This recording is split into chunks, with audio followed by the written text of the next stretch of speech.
Hello students, तो आज हम क्लास 7 का acid base and salt chapter number 4 discuss करेंगे। इस चैप्टर के अंदर हम पढ़ेंगे कि आप जो डेली लाइफ में सब्सटेंस देखते हो, कोई भी चीज़ है, शुगर है, साल्ट है, विनीगर है, या फिर नींबू का रस है, या फिर हल्दी है, आप जैसे इनको टेस्ट करते हो आपका इनका टेस्ट अलग अलग लगता है। लेकिन हम इनको आइडेंटिफाई कैसे करेंगे कि कौन सा चीज़ एसिड है, कौन सी चीज़ बेस है और कौन सी चीज़ साल्ट है। इसके अलावा जैसे ही आपको कोई चींटी काटती है तो उस पर सूजन आ जाती है, तो उससे आप कैसे बच सकते हो, आज हम इस चैप्टर के अंदर डिस्कस करेंगे। So let's start. सबसे पहले हम पढ़ेंगे कि एसिड कौन सी चीज़ें होती है। देखिए, आपने नींबू का जूस देखा होगा, इसके अलावा ऑरेंज जूस भी देखा होगा, विनीगर भी देखी होगी यानी सिरका देखा होगा, कर्ड भी देखा होगा, इनको टेस्ट भी किया होगा। ठीक है, तो इनके बेस पे टेस्ट के बेस पे हम जब भी कोई सब्सटेंस देखते हैं तो उसकी 3 कैटेगरी होती है, एसिड, बेस और न्यूट्रल सब्सटेंस। ठीक है, जो एसिड होते हैं वो कैसे होते हैं, खट्टे होते हैं टेस्ट में। कोई भी चीज़ जो भी तुम्हें खट्टी दिखाई दे वो क्या होती है, एसिड होती है। जैसे नींबू हो गया, और इसके अलावा विनीगर हो गया, इसके अलावा इमली हो गई, इसके अलावा कर्ड हो गया, कॉमन जो भी खट्टी चीज आपको, आंवला हो गया, ये सारी क्या है। यहाँ पर आपको एक टेबल दिखाई दे रही है, इसमें देखो लेमन जूस, ये क्या कैसा टेस्ट है, सोर यानी खट्टा, ये भी खट्टा, विनीगर भी खट्टा, कर्ड भी सोर टेस्ट में, इमली भी खट्टी होती है, शुगर सॉल्यूशन मीठा होता है, तो ये इस कैटेगरी में नहीं आएगा। कॉमन साल्ट नमकीन होता है, आंवला खट्टा होता है, सोर यानी ये क्या, एसिड है। बेकिंग सोडा क्या है, बेस है, क्योंकि इसका टेस्ट कैसा होता है, बीटर होता है, और जैसे ही हम अपने हाथ पे इसको रब करते हैं तो साबुन जैसा लगता है, तो वो क्या होता है, हमारा बेकिंग सोडा। ग्रेप्स क्या होते हैं, खट्टे होते हैं। अनराइप मैंगो खट्टा होता है, कुकुम्बर खट्टा होता है। तो इन सब में क्या होता है, एसिड और बेस प्रेजेंट होता है, जिसकी वजह से इनका टेस्ट हमें ऐसा लगता है। आई होप आप डेली लाइफ में जैसे ही यूज़ करते हो किसी चीज़ को तो आप अच्छे से आइडेंटिफाई कर पाओगे कि कौन सी चीज़ एसिड है और कौन सी चीज़ बेस है। नेक्स्ट, अब इनका टेस्ट खट्टा या मीठा क्यों होता है वो हम इस टेबल के अंदर पढ़ेंगे। सबसे पहले सिरका की बात करते हैं। जो सिरका होता है हमारा, सिरका हमारा कैसा होता है, खट्टा होता है। तो इसमें कौन सा एसिड होता है, एसिटिक एसिड होता है। आंट स्टिंग यानी जो चींटी होती है, चींटी के अंदर फॉर्मिक एसिड होता है, जिसकी वजह से हमारी स्किन पे सूजन आ जाती है। खट्टे जितने भी फ्रूट होते हैं, ऑरेंज हो गया, लेमन हो गया, उनमें सिट्रिक एसिड होता है। ये टेबल बहुत इंपॉर्टेंट है, आपको एक एक नंबर में ऐसे क्वेश्चन पूछे जाएंगे कि स्पिनच यानी पालक में कौन सा एसिड प्रेजेंट होता है, ऑक्सैलिक एसिड। कर्ड में कौन सा एसिड होता है, लैक्टिक एसिड। सिट्रस फ्रूट में या आंवला में कौन सा एसिड होता है, एस्कोर्बिक एसिड। और टार्टरिक एसिड किसके अंदर होता है, टर्मरिंड यानी इमली, ग्रेप्स और अनराइप मैंगोज के अंदर होता है। ठीक है, तो ये जितने भी एसिड्स हैं जो कि खट्टे होने के कारण एसिडिक नेचर शो करते हैं, इनमें अलग अलग तरह के एसिड प्रेजेंट होते हैं। आई होप ये एसिड आपको समझ आए होंगे। अब बेस की बात करते हैं। मैंने बताया जो बेस होता है बीटर होता है टेस्ट में, ठीक है, यानी कड़वा होता है और सोपी जैसी फीलिंग आती है जब उसको टच करते हैं। तो जो लाइम वाटर होता है वो क्या होता है, बेस होता है, यानी कैल्शियम हाइड्रोक्साइड बोलते हैं। उसके अलावा जो विंडो क्लीनर होते हैं उनमें अमोनियम हाइड्रोक्साइड होते हैं, यानी हाइड्रोक्साइड जिसके भी साथ होगा वो क्या होंगे, हमारे बेस होंगे। मिल्क ऑफ मैग्नीशिया, साबुन भी क्या होता है, हमारा बेस होता है। जो डिटर्जेंट पाउडर होता है वो भी क्या होता है, बेस होता है। बेकिंग पाउडर भी क्या होता है, बेस होता है। तो इसके ये सारे किसके एग्जाम्पल है, बेस का एग्जाम्पल है। आई होप एसिड और बेस का आपको पता चल गया होगा। नेक्स्ट हम पढ़ते हैं कि कैसे, अगर हमें कोई चीज़ ऐसी है जो हमें हमारे लिए नुकसानदायक है, जिसको हम टेस्ट नहीं कर सकते, तो हम उसको कैसे पता चलेगा हमें कि वो चीज़ एसिड है या बेस है। तो एक स्पेशल टाइप के सब्सटेंस आते हैं जो हमें ये चेक करके बताते हैं कि वो चीज़ एसिड है या वो चीज़ बेस है। इन सब्सटेंस को हम क्या बोलते हैं, इंडिकेटर्स बोलते हैं। ठीक है, अब जो इंडिकेटर्स होते हैं ये अपने कलर को चेंज कर देते हैं जैसे ही इनमें हम कोई भी एसिडिक या बेसिक सॉल्यूशन ऐड करते हैं। ठीक है, जैसे कि हल्दी, टर्मरिक और litmus, China rose, petal, China rose की जो पेटल्स होती हैं, गुड़हल होता है, और वो भी क्या है कि नेचुरल इंडिकेटर का काम करती हैं। आर्टिफिशियल में मिथाइल ऑरेंज और फिनाइलफेथलीन। ठीक है, ये हमारे क्या है, इंडिकेटर्स का काम करते हैं। तो चलिए one by one in indicators को डिस्कस करते हैं।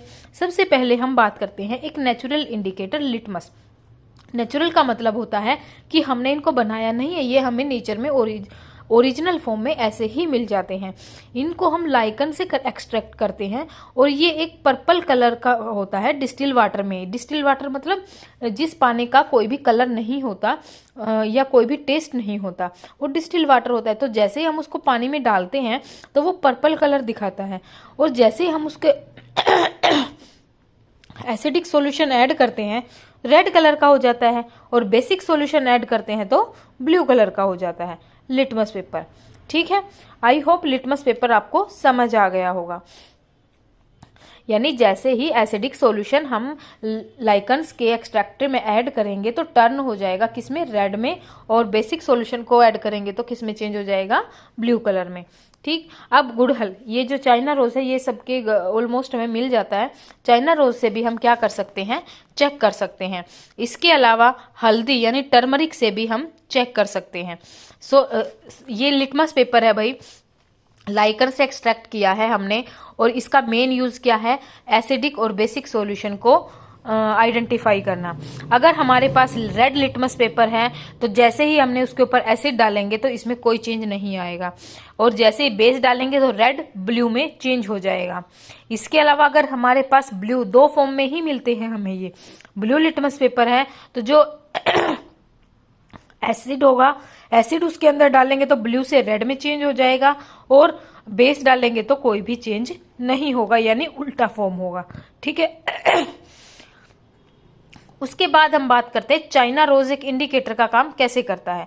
चाइना रोज एक नेचुरल इंडिकेटर होता है और ये लाइट पिंक कलर का सॉल्यूशन होता है। जैसे इसको हमने क्या किया, इसकी पेटल्स को हमने क्रश कर लिया और उसको वार्म वाटर के अंदर डाल दिया। हमने जैसे ही उसके अंदर चाइना रोज के अंदर हमने एसिड ऐड किया तो इसका कलर कैसा हो गया, मजेंटा कलर हो गया। और ऐसे ही चाइना रोज के अंदर हमने बेस को डाला तो कैसा कलर हो गया, ग्रीन हो गया। तो इस तरह से हम इनको एसिड और बेस सॉल्यूशन को चेक कर सकते हैं। इसके अलावा हल्दी को भी चेक कर सकते हैं। जैसे टर्मरिक होती है, टर्मरिक को लिक्विड के पानी के अंदर जैसे मिलाते हैं, हमने उसमें एसिड ऐड किया तो उसके अंदर कोई खास चेंज नहीं आएगा, लेकिन जैसे ही उसमें बेस मिलाएंगे तो हल्दी का कलर येलो से कैसा हो जाएगा, रेड हो जाएगा। आई होप ये तीनों नेचुरल इंडिकेटर आपको समझ आए होंगे। इसके अलावा जो हमने ये पढ़ा फिनाइलफेथलीन, फिनाइलफेथलीन का जो सॉल्यूशन होता है ये आर्टिफिशियल हम प्रिपेयर करते हैं, और इसके अंदर जैसे ही हम एसिड सॉल्यूशन डालते हैं तो कोई चेंज नहीं आता, जबकि अगर हम बेस डालते हैं तो कैसा हो जाता है, ये पिंक कलर का हो जाता है सॉल्यूशन। ठीक है, आई होप दोनों इंडिकेटर्स सारे आपको समझ आए होंगे। फिर हम बात करते हैं न्यूट्रलाइजेशन क्या होता है। देखिए, एसिड, बेस और तीसरा होता है न्यूट्रल सब्सटेंस। न्यूट्रल मतलब जिसका कोई भी टेस्ट नहीं होता, जैसे हमारा डिस्टिल वाटर होता है। लेकिन अगर हम एसिड और बेस दोनों को मिला देते हैं तो हमें क्या मिलता है, साल्ट मिलता है और पानी मिलता है। इसके अलावा थोड़ी सी हीट भी बाहर निकल जाती है। जैसे हमने हाइड्रोक्लोरिक एसिड में सोडियम हाइड्रोक्साइड को ऐड कर दिया तो हमें क्या मिला, NaCl प्लस वाटर मिला, और साथ में हीट भी बाहर निकल गई। Let's discuss in detail.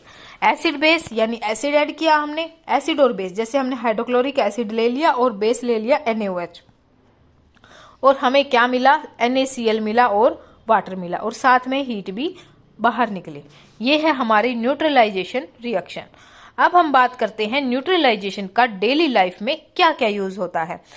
हमने पहले ही डिस्कस किया था कि जो डेली लाइफ में हम यूज करते हैं चीजें, वो हमारे लिए, ये चैप्टर हमारे लिए कैसे बेनिफिशियल है वो हम इस टॉपिक में पढ़ेंगे। जैसे इनडाइजेशन में हेल्प करता है। सबसे पहले आपने देखा होगा आपके पेट में कई बार एसिडिटी हो जाती है, यानी हाइड्रोक्लोरिक एसिड की अमाउंट हमारे पेट में ज्यादा हो जाती है, जिसकी वजह से एसिडिटी बनती है।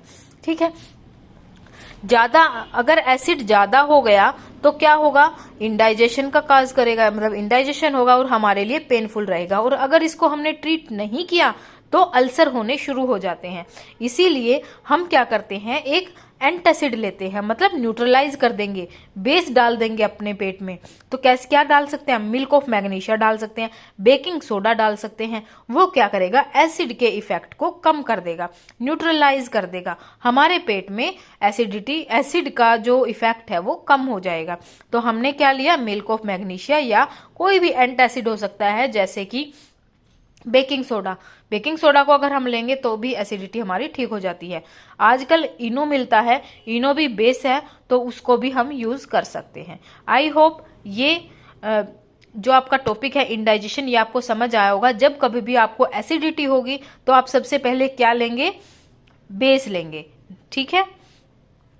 उसके बाद है सोइल ट्रीटमेंट। सोइल ट्रीटमेंट का मतलब है कि हमारे जो मिट्टी होती है वो कई बार क्या हो जाती है, बहुत ज़्यादा फर्टिलाइजर डालते हैं हम, खाद वगैरह डालते हैं, तो ज़्यादा यूज़ करने से वो कैसी हो जाती है? एसिडिक हो जाती है। अब जितनी अगर ज़्यादा एसिडिक हो गई तो प्लांट ग्रो नहीं करेंगे, और ज़्यादा बेसिक हो गई तो भी प्लांट ग्रो नहीं करेंगे। तो इसीलिए जब मिट्टी बहुत ज़्यादा एसिडिक हो जाती है तो हम उसके इफेक्ट को कम करने के लिए उसमें क्या डालते हैं? बेस डालते हैं, यानी क्विक लाइम डालते हैं, यानी कैल्शियम ऑक्साइड डालते हैं, या फिर स्लेक्ड लाइम डालते हैं, कैल्शियम हाइड्रोक्साइड डालते हैं। तो इससे क्या होगा? मिट्टी में एसिड और बेस का इफेक्ट मैनेज हो जाएगा। अगर बाय चांस हमारी मिट्टी एसिड नहीं है, बेसिक है, फिर भी प्लांट ग्रो नहीं करेंगे, तो उसकी जगह हम क्या डालेंगे? ऑर्गेनिक मैटर यानी खाद डाल देंगे। तो उससे क्या होगा? एसिड बेस का फिर से, ये ऑर्गेनिक मैटर में एसिडिक होता है, तो ये दोनों का इफेक्ट क्या हो जाएगा? मैनेज हो जाएगा। आई होप ये चीज आपको समझ आई होगी। इसके अंदर हमने एल्यूमिनियम हाइड्रोक्साइड को ऐड किया, जिससे क्या हुआ? हमारी जो मिट्टी है वो कैसी हो गई? बैलेंस हो गई, ठीक है। अब हम बात करते हैं फैक्ट्री का वेस्ट। आपने देखा होगा हमारे शहरों में आसपास बहुत ज़्यादा फैक्ट्रीज लगी हैं और उनमें से बहुत ज़्यादा एसिडिक वेस्ट निकलता है, ठीक है। जैसे ही वो पानी के अंदर किसी भी पॉन्ड्स या किसी भी तालाब के अंदर जाता है, तो वहाँ पर जो भी जीव पानी के अंदर रहते हैं वो जैसे ही उस पानी को पीते हैं उनका पेट में परेशानी होती है और वो मर भी सकते हैं। इसीलिए उसको बचाने के लिए हमें क्या करना पड़ेगा? कुछ भी बेसिक सब्सटेंस हम उस वाटर के अंदर, वेस्ट के अंदर ऐड कर देंगे, जिससे उसका एसिडिक इफेक्ट ना हो और वो फिश वगैरह क्या है आपकी बच सके, ठीक है। Next, अंट bite. सपोज करो आपको अंट काट जाती है, यानी कोई भी चींटी काटी है या फिर कोई भी मधुमक्खी ने काटा है, वो उसके पास क्या होता है? फॉर्मिक एसिड होता है, ठीक है। फॉर्मिक एसिड हुआ है उसके पास और उसने वो स्किन के अंदर डाल दिया। हमारी स्किन क्या करेगी? इरिटेट होना शुरू हो जाएगा, सूजन आ जाएगी। कुछ लोग क्या करेंगे? उसमें खट्टा अचार या फिर लोहा यूज करते हैं, जो कि इतना ज्यादा इफेक्टेड नहीं होता। एसिड के ऊपर तो आप एसिड डाल ही नहीं सकते, तो हम क्या डालेंगे? बेस डालेंगे।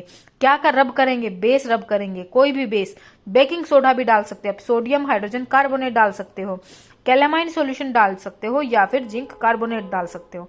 इनमें से कोई भी आप डाल दो, तो इससे क्या होगा? बेस डालने से एसिड का इफेक्ट कम हो जाएगा और वो उसको न्यूट्रलाइज कर देगा और आपको जलन भी नहीं होगी। देखिए कितना बेनिफिशियल है ये न्यूट्रलाइजेशन रिएक्शन आपके डेली लाइफ के लिए, ठीक है। आगे से अगर कोई भी अंट आपको काटती है तो आप क्या डालेंगे? बेकिंग सोडा डालेंगे। इरिटेशन भी नहीं होगी और सूजन भी नहीं आएगी। अब हमने पढ़ लिया है, अपना चैप्टर कंप्लीट कर लिया है। आई होप ये चैप्टर आपको समझ आया होगा। Thank you.